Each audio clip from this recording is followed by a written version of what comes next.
My partner and I were designing our new home, and we decided to go to San Antonio because we really wanted to create something beyond what we would be able to find in our everyday surroundings. Therefore, going somewhere like San Antonio, where we've got Mexican influences, Texan influences, Spanish influences, we really felt as though it would be a place where we could really capture a lot of ideas and capture a great deal of inspiration.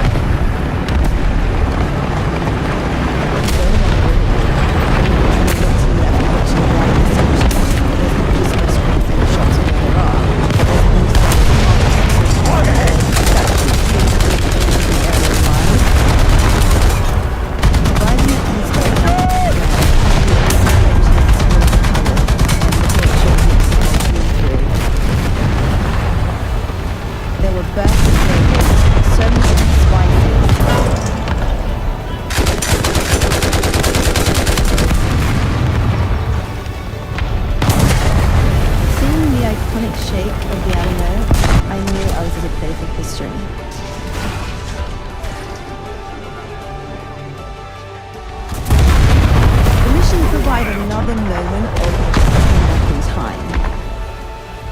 Another zone captured, we have the advantage. We all learn so much from understanding and being around one another's cultures.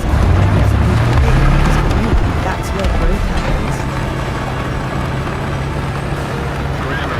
And I think we definitely got that good San Antonio. Such a colourful place with such beauty, beautiful architecture, beautiful landscapes, and beautiful people, and such a rich culture. All of these sites gave me one of the most inspiring experiences of my life, and I can't wait to get started in designing my new home.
It's easy, old boy. It just sucks itself along like a... It was the awful racing instinct.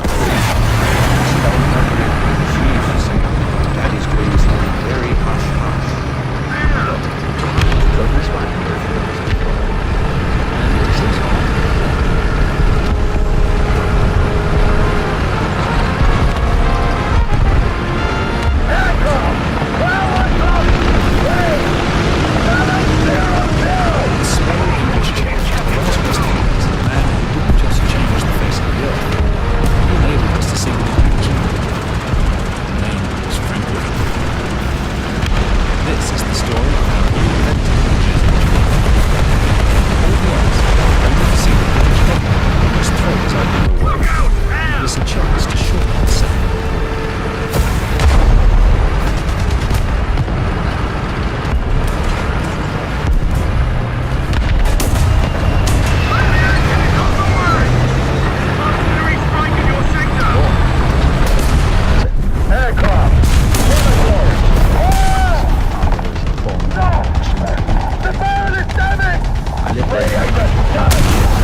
bureaucracy to pick it up. I was lucky that time and ended up crammed with number 4 wing. Whittle didn't enjoy life as an Air Force apprentice. In that rank, he would never get to fly. What brightened Whittle's life was the Model Aircraft Society, where he became the chief partner. BWMAS, which stood for Boys Wing Model Aircraft Society, was most people said that meant boys.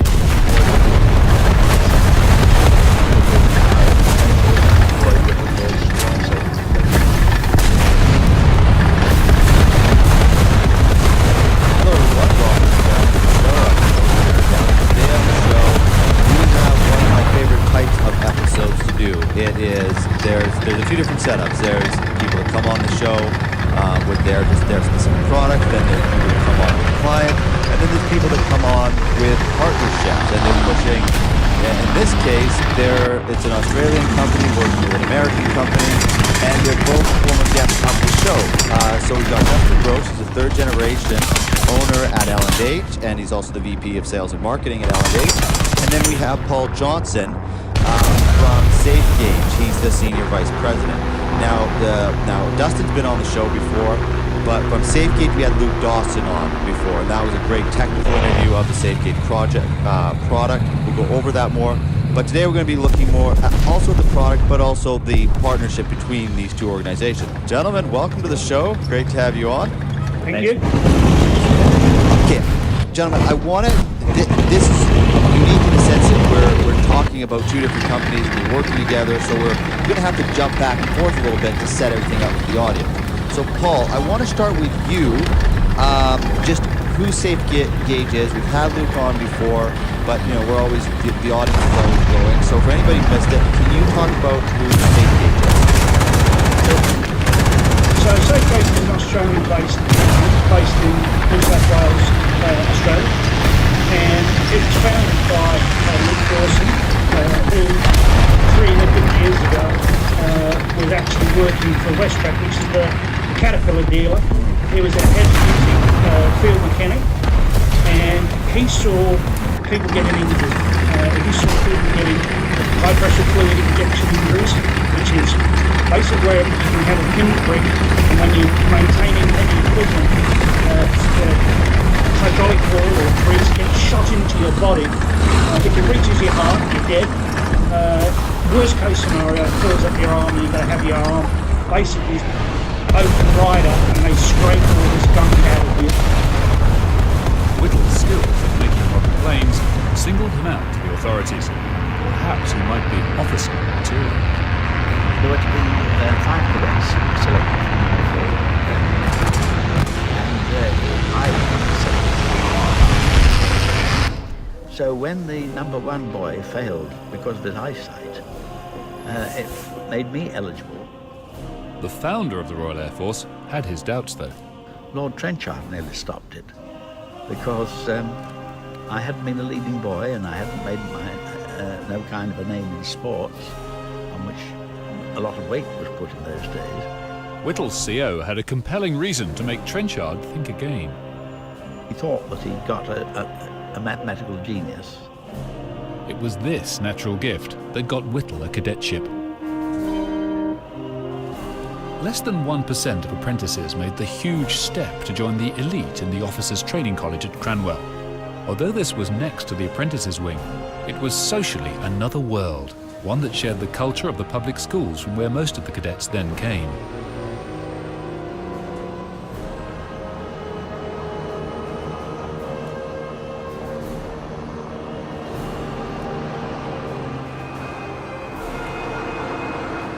In the bleak Lincolnshire countryside, Frank Whittle's life now took a new direction.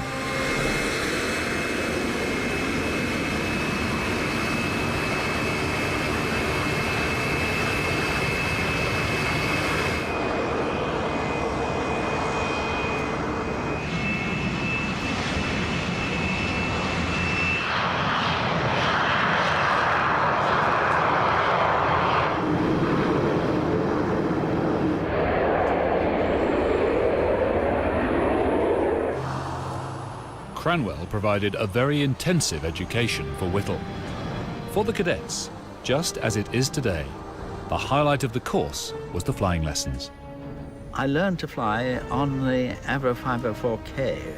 That was a very ancient type of aeroplane, 1911 type, and it sort with a toothpick between the wheels, you know, to prevent it tipping over on its nose, which in reality it helps it to tip it over on its nose, or even turn upside down. Whittle was soon a daring, even overconfident pilot, and one who had his fair share of accidents. I have to confess that I wrecked 2 or 3 aeroplanes. 3 at least, yeah. The first one, I got lost and wanted to get back to Cranwell when the visibility had deteriorated very badly. It was the day, incidentally, of the cross-country run at Cranwell, which all cadets hated. And most of my fellow cadets thought I'd done it to get out of the cross-country run.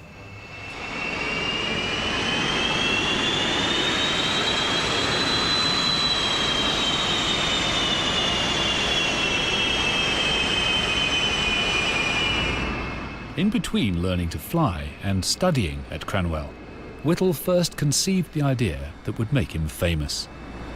It all started with a student thesis. All cadets had to write a thesis, and I chose future developments in aircraft design, rather ambitious, and rather concentrated on the engine side.